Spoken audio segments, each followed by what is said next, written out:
Good evening, everyone, and welcome back to the show. Today we've got some friendly faces for you as CRPA has traveled up to the International Sportsman's Expo up in Sacramento.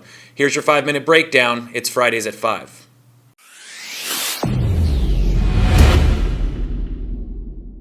So today on Fridays at 5, we're here at the International Sportsman's Expo in Sacramento, California. I'm going to have the privilege to be with Lori Jacobs, President of the California Houndsmen for Hunting.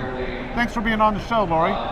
You're welcome. So Lori, can you tell our viewers a little bit about what the amazing work that you guys do for houndsmen and for people that want to raise and love these dogs? Well, in 2012, we had bear and bobcat hunting taken away from the California houndsmen. So we have been fighting to preserve the right to keep our hounds and hunt what we still can. A lot of people think you can't use hounds in the state anymore, but you can.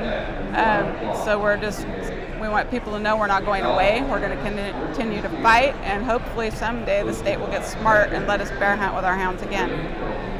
Yeah, I like what you said about that, because one of the things, and you and I have been friends for years now, you know, when 2012 came through and they removed the hounds from hunting bears, about that time we used to see all the bear tags filled every year, and the bears stayed at a normal, good conservation number.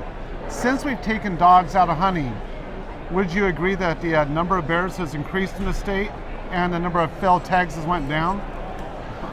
Yes, most definitely. Since the bear hunting was taken away with hounds, the quota has not been reached.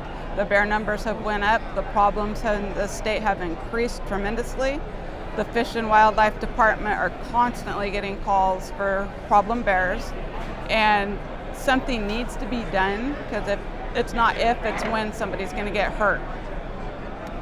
So look for an article in an upcoming magazine from Lori and the California Houndsmen for Hunting that will go more in depth on this issue.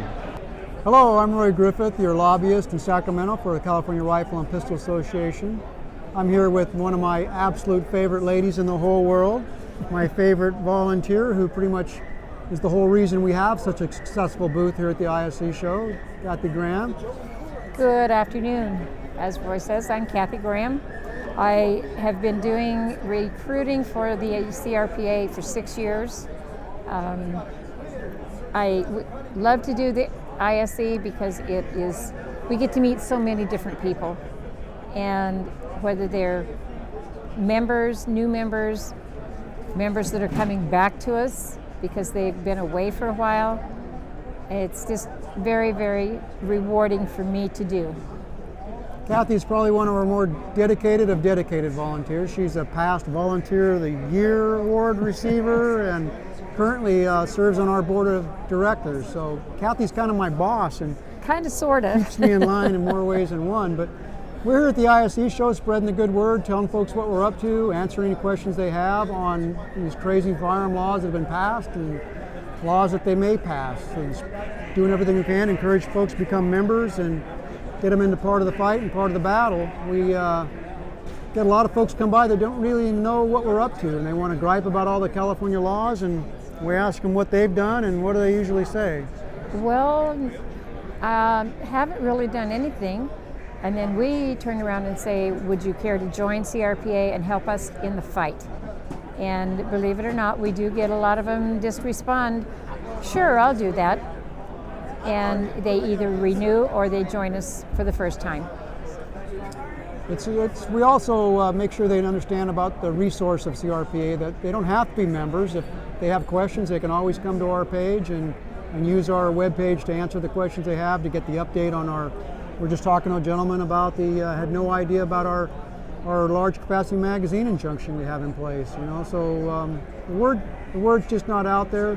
We're doing our part to help folks understand what's going on and that we're out there fighting for them. We're encouraging folks to get involved in hunting and take the next step from just recreational shooting to becoming a hunter in California. We're doing everything we can to educate folks on all those fronts. It's not only an organization for the adults of the society today, it's also for the young people. We have youth programs that we work with kids, trying to teach them the do's and don'ts of firearms, how to use a firearm, how not to use a firearm.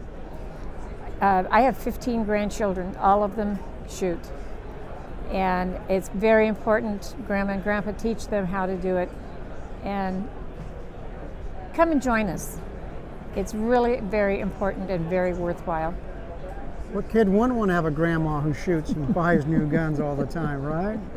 That's a great thing. Well, thanks for joining us. Thanks for your support, and check in again soon to see what we're up to at CRPA. I want to thank you all for tuning in today. Be sure to follow us on Twitter, Instagram, and Facebook. As always, we will see you next Friday.